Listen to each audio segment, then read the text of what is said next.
परिवर्तन यात्रा के जरिए हरियाणा में इनेलो को सत्ता का सरताज बनाने का लक्ष्य लेकर निकले अभय सिंह चौटाला ने पानीपत जिला भी कवर कर लिया है। अभय सिंह चौटाला ने पानीपत जिले में 9 दिन गुजारने का काम किया। अभय सिंह चौटाला पानीपत की लड़ाई को लेकर बेहद गंभीर नजर आए, लेकिन अभय सिंह चौटाला ने पानीपत जिले में एक ऐसा काम कर दिया जो उन्होंने अभी तक यात्रा में कहीं नहीं किया था। अभय सिंह चौटाला ने पानीपत जिले की एक सीट को पूरी तरह से इग्नोर करने का काम किया, यानी वहां पर एक भी कार्यक्रम नहीं किया। वो सीट थी पानीपत सिटी सीट। पहले हम आपको बता दें कि 9 दिन के दौरान अभय सिंह चौटाला की यात्रा को कहां कहां कैसा रिस्पॉन्स मिला और कहां कहां उनके प्रोग्राम सुपरहिट रहे, कहां उनके कार्यक्रम नॉर्मल रहे और कहां उनकी यात्रा बुरी तरह से फेल रही। अभय सिंह चौटाला की यात्रा ने पानीपत जिले के इसराना हलके में 24 जुलाई को एंट्री करने का काम किया। अभय सिंह चौटाला पहले दिन यात्रा में शामिल नहीं हुए, वो सिरसा के बाढ़ग्रस्त क्षेत्रों में चले गए और उनकी गैर हाजिरी में उनके बेटे कर्ण चौटाला ने यात्रा की अगुवाई की। आपको भी बता दें कि 9 दिन के दौरान अभय सिंह चौटाला पैदल बहुत कम नजर आए। उनकी गैर मौजूदगी में उनके बेटे कर्ण सिंह चौटाला ने ही यात्रा को पैदल करने का काम किया। अभय सिंह चौटाला गांव के आने के समय बस से उतर जाते थे और गांव से निकलने के बाद फिर से बस में सवार हो जाते थे, जिससे साबित हो गया कि अभय सिंह चौटाला पैदल चलने के हालात में नहीं है। उनका स्टेमिना जवाब दे गया है, इसलिए गांव से बाहर निकलते ही उनकी गैर हाजिरी में यात्रा को पूरा करने का, पैदल चलने का काम कर्ण सिंह चौटाला ने पानीपत जिले में पूरा करने का काम किया। इसराना हल्का कभी इनेलो का मजबूत गढ़ हुआ करता था। वहाँ पर उनका अंतिम एमएलए 2009 में कृष्णलाल पवार रहे। कृष्णलाल पवार के जाने के बाद इनेलो वहाँ बेहद कमज़ोर होगी और उसके बाद अभी तक इनेलो का वहाँ पर एमएलए नहीं बना है। 2019 के चुनाव में इसराना हलके में इनेलो को 1155 वोट मिले थे और वो 6ठे नंबर पर रही थी, यानी परिवार की पार्टी की टूट की वजह से इसराना हलके में इनेलो को बड़ा झटका लगा। जहां जेजेपी वहां नंबर 3 पर रही, वहीं इनेलो नंबर 6 पर रही। इनेलो के वोट बैंक पर जेजेपी ने काफ़ी हद तक कब्जा कर लिया। इसराना हलके के अधिकांश गांव में इनेलो को वो समर्थन नहीं मिला जिसको उम्मीद कर रही थी। 25% गाँव में इनेलो की यात्रा को बड़ा रिस्पॉन्स मिला, 25% गांव में सामान्य रिस्पॉन्स मिला और 50% गांव में उसे काफ़ी फीका रिस्पॉन्स मिला। 3 दिन अभय सिंह चौटाला की यात्रा इसराना हलके से गुजरी। 27 जुलाई को इनेलो की यात्रा समालखा हलके में पहुंची। सन 2000 में करतार सिंह भड़ाना के एमएलए बनने के बाद अभी तक समालखा में इनेलो का विधायक नहीं बना है। समालखा हलके पर भी अभय सिंह चौटाला ने काफ़ी फोकस किया और उन्होंने वहां पर 3 दिन पूरे लगाने का काम किया। अभय सिंह चौटाला ने समालखा हलके के जाट बहुल और मुस्लिम बहुल गांव का दौरा किया, वहां से यात्रा निकालने का काम किया। अभय सिंह चौटाला की यात्रा को समालखा के मुस्लिम बहुल गांव में ज़्यादा अच्छा रिस्पॉन्स मिला। जाट बहुल क्षेत्रों में भी इनेलो की यात्रा को अच्छा रिस्पॉन्स मिला, लेकिन बाकी के 50% गाँव में इनेलो की यात्रा को बेहद फीका रिस्पॉन्स मिला, यानी 50% गाँव में इनेलो की यात्रा समालखा में असर छोड़ने में नाकाम रही। उसके बाद इनेलो की यात्रा 30 जुलाई को पानीपत ग्रामीण क्षेत्र में पहुंची। यहां पर 2019 के चुनाव में इनेलो को 2052 वोट मिले थे और वो 7वें नंबर पर रही थी। पानीपत ग्रामीण हलके में इनेलो की यात्रा को वो रिस्पॉन्स नहीं मिला जो मिलना चाहिए था। यहां पर 20% गाँव में इनेलो की यात्रा को भरपूर समर्थन मिला। 50% से 60% गांव के अंदर उसे सामान्य रिस्पॉन्स मिला और 30% गांव के अंदर उसे बेहद फीका रिस्पॉन्स मिला। अभय सिंह चौटाला ने पानीपत ग्रामीण क्षेत्र में अपनी संभावनाओं को देखते हुए वहां पूरा समय भी देने का काम किया, लेकिन ऐसा नज़र नहीं आया कि 2024 में इनेलो पानीपत ग्रामीण सीट में कोई बड़ा मुकाम हासिल कर पाएगी।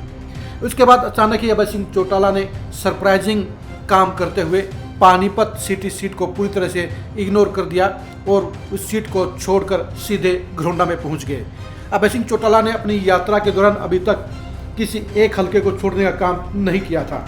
उन्होंने दावा किया था कि वो सभी 90 हलकों से यात्रा गुजारने का काम करेंगे, लेकिन पानीपत ग्रामीण सीट के बाद उन्होंने पानीपत सिटी सीट को बिल्कुल छोड़ दिया।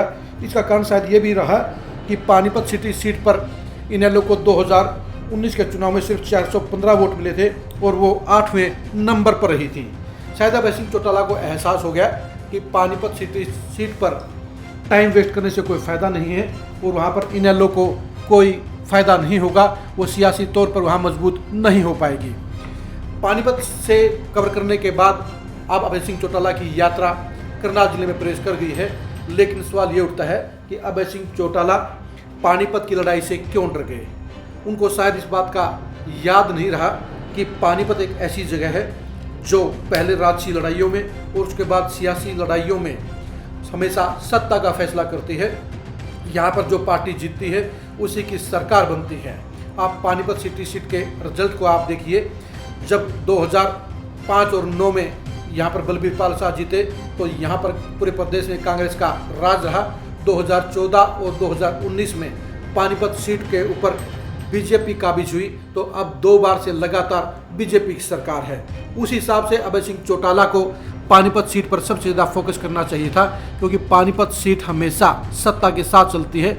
जहां पर पानीपत का वोटर वोट देता है उसी पार्टी की सरकार बनती है। अभय सिंह चौटाला के साथियों और रणनीतिकारों ने शायद उनको ये बेहद महत्वपूर्ण बात बताना गवारा नहीं समझा, लेकिन अभय सिंह चौटाला ने पानीपत की सिटी की सीट को छोड़कर ये भी इशारा कर दिया कि उन्हें शहरी वोटरों पर ज़्यादा विश्वास नहीं है, यानी उनकी पार्टी को शहरी वोटरों के समर्थन की उम्मीद नहीं है। इसलिए उन्होंने ग्रामीण क्षेत्रों पर ज़्यादा फोकस किया और शहरी क्षेत्रों में ज़्यादा समय लगाने का, ज़्यादा समर्थन जुटाने का काम नहीं किया।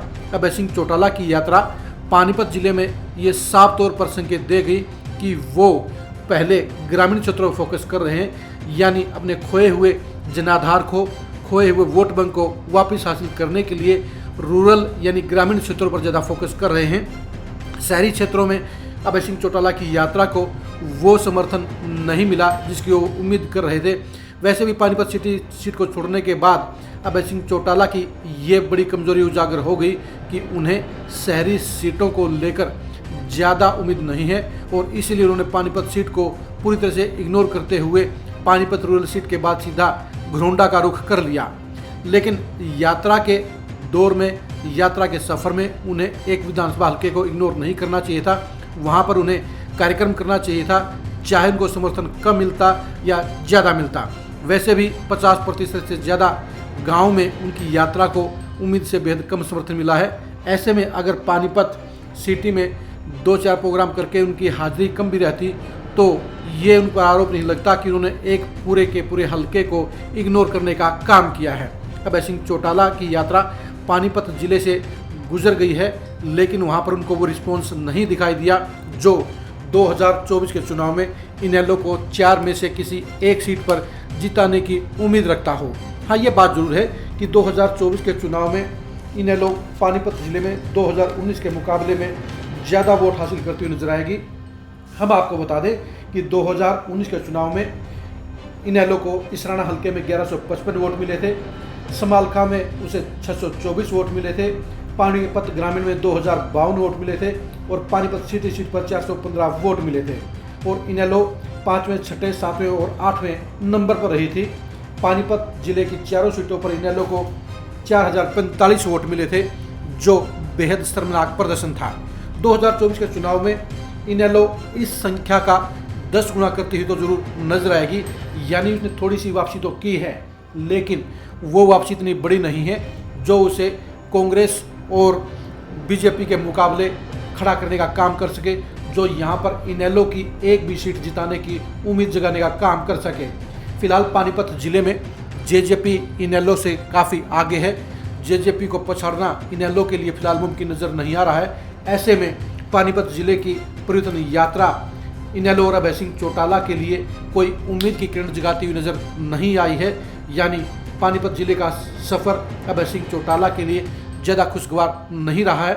वो अपनी पार्टी के लिए थोड़ी सी उम्मीदें जगाने का काम कर गए हैं, क्योंकि जेजेपी से निराश हुए कुछ इनेलो के पुराने वोटर और सपोर्टर दोनों ही वापसी करते हुए नजर आए हैं। लेकिन इन वोटरों की संख्या 2019 के 4045 वोटों की बजाय 40 या 50,000 वोटरों की कुल संख्या तक पूछने का काम कर सकती है।